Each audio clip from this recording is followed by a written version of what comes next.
जय श्री राम के नारों के बीच एक ऐसा इशारा जिसने कानून, संविधान और सामाजिक सौहार्द तीनों को कटघरे में खड़ा कर दिया।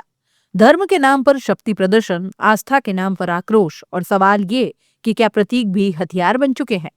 नमस्कार। देश की राजनीति और धार्मिक संवेदनशीलता के बीच एक बार फिर ऐसा मामला सामने आया है जिसने अभिव्यक्ति की आजादी की सीमाओं पर बहस छेड़ दी है। महाराष्ट्र की हिंदुत्व नेता हर्षिता ठाकुर पर मस्जिद की ओर तीर चलाने जैसा इशारा करने का आरोप लगा है। वीडियो वायरल हुआ, शिकायत दर्ज हुई और अब मामला सीधे कानून और संविधान तक पहुंच गया है। यह घटना कर्नाटक के बेलगावी जिले के माचेगांव की है, जहां अखंड हिंदू सम्मेलन के तहत एक भव्य शोभा यात्रा निकाली गई। जय श्री राम के नारों, भगवा झंडों और भारी भीड़ के बीच अब यह यात्रा अंसारी दरगाह के पास पहुंची। तभी वो दृश्य सामने आया जिसने पूरे कार्यक्रम को विवादों के घेरे में ला दिया। आरोप है कि एक वाहन पर सवार हर्षिता ठाकुर ने दरगाह की ओर तीर चलाने जैसा प्रतीकात्मक इशारा किया। यही नहीं, मंच से दिए गए कुछ भाषणों को भी भड़काऊ और उकसावे वाले बताया जा रहा है। सोशल मीडिया पर जैसे ही वीडियो वायरल हुआ, मामला आस्था से निकलकर कानूनी कार्रवाई तक पहुंच गया।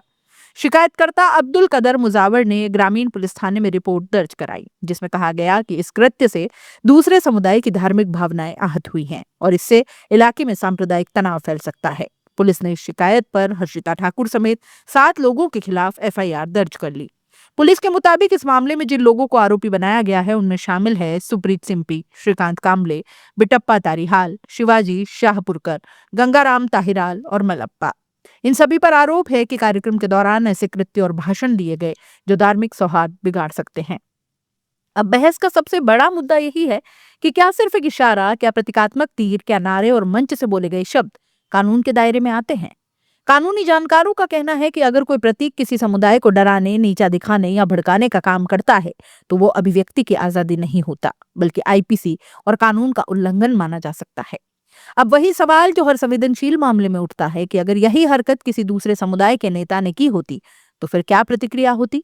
क्या तब भी इसे प्रतीक ही कहकर टाल दिया जाता, या तब भी कहा जाता कि भावनाएं आहत हुई हैं। यही वो बिंदु है जहां कानून की निष्पक्षता की असली परीक्षा होती है। भारत का संविधान साफ कहता है, न नेता बड़ा, न मंच, न भीड़। अगर धार्मिक स्थल के सामने हिंसा का प्रतीक दिखाया जाता है तो सवाल सिर्फ एक एफआईआर का नहीं रहता, सवाल देश की आत्मा का हो जाता है। यह मामला हिंदू बनाम मुसलमान नहीं, यह मामला है कानून बनाम उकसावा, संविधान बनाम नफरत और लोकतंत्र बनाम भीड़ तंत्र का। धर्म और राजनीति का मेल भारत में नया नहीं है, लेकिन जब आस्था के नाम पर डर और आक्रोश का प्रदर्शन होने लगे तो जिम्मेदारी नेताओं की और बढ़ जाती है, क्योंकि नेता का एक इशारा भीड़ के लिए आदेश बन जाता है। अब निगाहें पुलिस की जांच और अदालत की कार्रवाई पर टिकी है। देखना यह है कि क्या कानून सिर्फ नाम देखेगा या काम भी। क्या धार्मिक भावनाओं के नाम पर हरकतों को बख्श दिया जाएगा, या फिर ये साफ संदेश जाएगा कि भारत में संविधान सबसे ऊपर है। देश की ताकत उसकी विविधता है और उसकी सबसे बड़ी कमजोरी नफरत की राजनीति। अब बारी आपकी है, आप क्या सोचते हैं? क्या ये सिर्फ एक इशारा था या एक खतरनाक संदेश? कमेंट में अपनी राय जरूर लिखिएगा।